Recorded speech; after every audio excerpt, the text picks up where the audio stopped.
mau tanya bisa nggak? Gue pikir kenapa ya gitu. Ternyata dijawab, direko. Aduh, kasihan banget. Kalau misalnya kita nggak paham, kita akan sangat mudah untuk ditipu-tipu. Jadi di video kali ini gue mau ngebahas gimana caranya paling nggak kalian itu bisa mulai tanpa harus nyangkut kayak gini. Stay tune. Hai guys, balik lagi sama gue William Sudana. Di channel ini gue membahas bagaimana cara kita bisa mendapatkan uang dari internet. Entah itu dari bikin konten, dari bikin bisnis online, ataupun dari trading di capital market. Semuanya gue bahas secara gratis. Jadi buat kalian yang kira-kira pengen belajar hal-hal ini, silahkan di subscribe aja channel ini karena gratis. Dan juga jangan lupa untuk bagiin ke teman-teman kalian yang membutuhkan. Karena makin sekarang makin banyak orang yang bukannya bisa menghasilkan uang, tapi malah buang-buang uang di internet. Sekarang kita masuk aja langsung ke DM yang masuk di hari Sabtu. Jadi nanya, kok mau tanya bisa nggak? Gue pikir kenapa ya gitu. Ya udah, dibilang kalau misalnya trading gold ada floating loss itu artinya gimana gitu? Bisa rebound lagi atau memang itu udah benar-benar loss? Sebaiknya ditunggu aja atau cut loss kok. Tolong sarannya karena nggak ngerti, tengko. Satu, poinnya yang paling penting sih adalah dia nggak ngerti, tapi kenapa bisa ikutan trading? Sedangkan terminologi seperti yang floating loss itu mereka kurang paham. Dan kalau mau kita bahas namanya floating loss ya. Floating loss itu berarti masih floating, belum terrealisasi. Kerugian yang sementara dikarenakan nilainya itu terdepresiasi karena harga kita masuk dan harga saat ini itu udah jauh beda dan berlawanan arah dari yang kita harapkan. Menjawab pertanyaan selanjutnya, bisa rebound atau harus di cut loss aja? Nah, ini pertanyaan yang sulit nih. Karena untuk bisa menjawab hal tersebut, kita perlu tahu dia entry-nya di mana, posisi saat ini kayak gimana, dan market structure-nya seperti apa. Oke? Sekarang kita lanjut lihat pertanyaan gue apa lagi di sini. Gue bilang di sini best advice, follow your trading plan. Jadi sebelum open posisi harus tahu dulu nih kalian mau SL di mana, mau TP di mana, kayak gitu. Jadi harus punya plan. Jangan buka posisi sebelum kalian punya plan yang jelas. Dan kalau misalnya kamu nggak tahu harus SL di mana, nanti akhirnya emosi kita yang bermain. Bukannya kita realistis, tapi mulai banyak denial dan false hope. Berharap bahwa market akan kembali lagi dan membuat kita jadi untung. Padahal realitanya kita nggak bisa menerbak market. Maka di situ gue tanya akhirnya, lu entry di mana? Posisinya buy atau posisi sell? Karena kalau kita ngomong trading gold, itu kan sistem dua arah. Jadi kita bisa buka posisi buy atau posisi sell.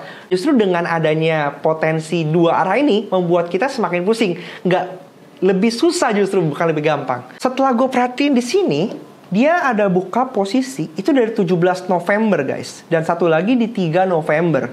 Itu ada kebuka dua posisi, satu sell, satu buy. Dan di sini gue langsung menebak, kayaknya ini disuruh locking nih sama brokernya nih, dengan alasan untuk mengamankan profit. Tapi ternyata malah jadi bingung kan, mesti ngapain sekarang? Kalau misalnya lihat di sini 1867, nanti kita lihat di chart bahwa ini angkanya lumayan tinggi. Kemudian di bawah dia di 1782. Jadi kalau misalnya kita perkirakan, lihat dari tanggal opennya, pertama dia buka sell, oke? Kemudian karena harganya itu naik, makanya dia pasti floating loss di sana. Ketika floating loss, dia nggak SL, terbukti dari SL dan TP-nya di sini yang tidak nyala, ya. Ketika harganya naik, brokernya bilang, ayo pasang buy aja, amankan profit, di lock dulu supaya nggak rugi. Makanya dipasang di sini 1867. Ternyata di 1867 harganya balik lagi ke bawah. Sekarang kekunci di tengah-tengah. Betul? Iya. Dan kecurigaan gua itu akhirnya terjawab. Karena gua nanya, kenapa ada satu buy, ada satu sell? Karena logikanya, kalau misalnya kita trading sendiri, kayaknya nggak mungkin kita satu buy, satu sell. Pasti pilih satu arah aja gitu. Kemudian, gue tanya ulang lagi ya. First of all, di sana bisa buka satu buy, satu sell itu karena keputusan diri atau direko sama brokernya. Dan ternyata dijawab, direko. Iya. Buat kalian yang nggak paham, tapi kemudian dapat banyak rekomendasi dari broker kalian, kalian bisa tonton video ini. Please tonton video ini, supaya mata kalian dan terbuka ya. Bahwa somehow, kalau misalnya kita nggak paham, kita akan sangat mudah untuk ditipu-tipu. Terutama sama broker. Karena kepentingannya berbeda nih antara kita dan broker. Oke? Tapi kalian nonton video ini aja supaya kalian paham apa yang gue maksudkan. Oke, bagaimana cara kita mensiasatinya? Kalau buat gue, pertama kita harus mempelajari charting. Karena trading ini butuh skill charting ya, terutama dalam trading futures market. Jadi kita harus bisa memahami sebenarnya apa yang harus kita lakukan. Langsung aja kita buka ke TradingView. Ini adalah charting tools yang gue gunakan untuk menganalisa kondisi market saat ini sedang apa. Aplikasi ini sebenarnya gratis, kalian bisa menggunakan ini tanpa harus berbayar sekalipun, tapi hanya dibatasi 3 indikator. Tapi kalau kalian mau menambah jumlah indikator yang kalian gunakan, kalian bisa menggunakan plan yang berbayarnya, dan kalian bisa gunakan referral gue juga ada di kolom bawah description, supaya kalian bisa mendapatkan indikator yang lebih luas lagi, oke? Dan sekarang kita masuk langsung ke dalam charting toolsnya. Karena kita mau menganalisa market gold, yang harus kita lakukan pertama-tama adalah melihat market structure-nya. Kalau misalnya kita perhatikan di sini, kita ngelihat ini ada low, ini ada high, kemudian ada higher low, kemudian ada lower high, kemudian dibalik lagi ke sini.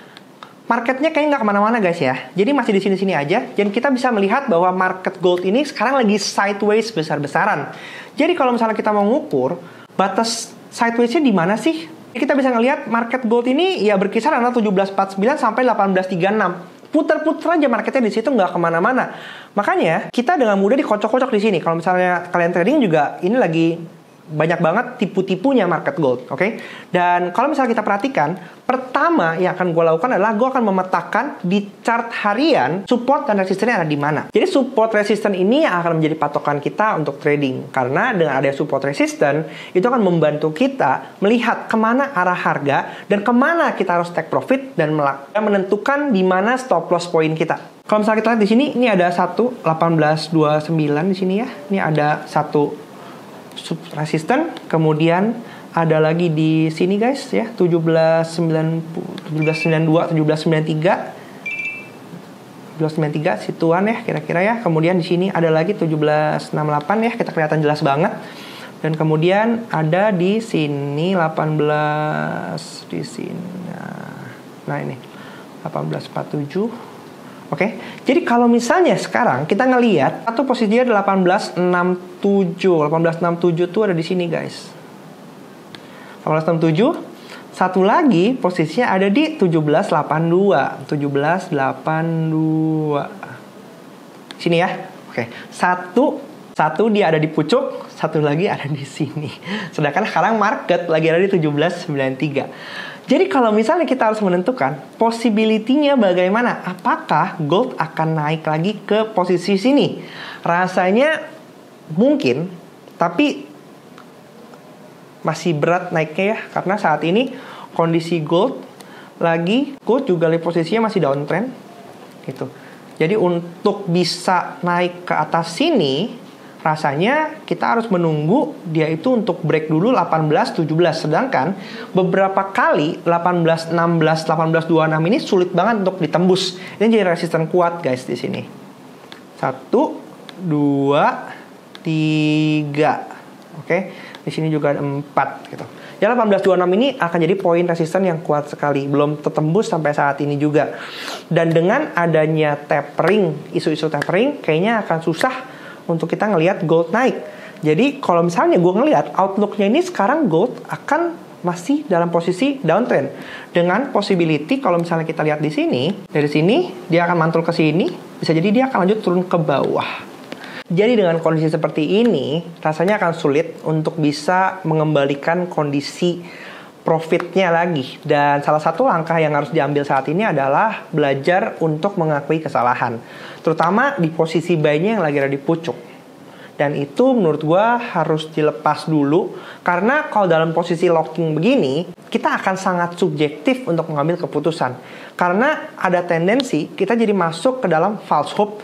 Kita mulai menunda-nunda dan akhirnya bukannya kita profit tapi ada malah kemungkinan kita kena margin call. Salah satu poin penting yang diambil dari sini adalah bahwa gak harus kita tuh terburu-buru untuk berinvestasi.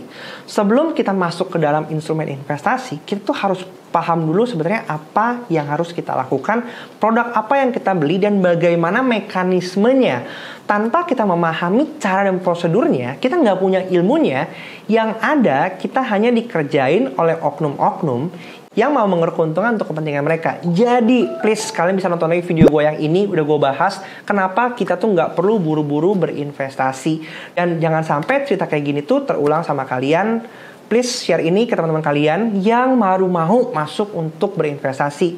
Karena proses investasi itu bukan yang utama, tapi kita mesti paham dulu fundamentalnya. Ada namanya dana darurat, ada namanya proteksi dulu, baru kemudian kita berinvestasi dengan dana dingin. Ingat bahwa setiap hal itu pasti ada prosesnya, dan setiap hal juga ada uang belajarnya, ada biaya yang harus kita keluarkan untuk kita bisa menjadi suatu expert. Dan sampai jumpa di video selanjutnya. Semua pasti bisa karena terbiasa. Bye.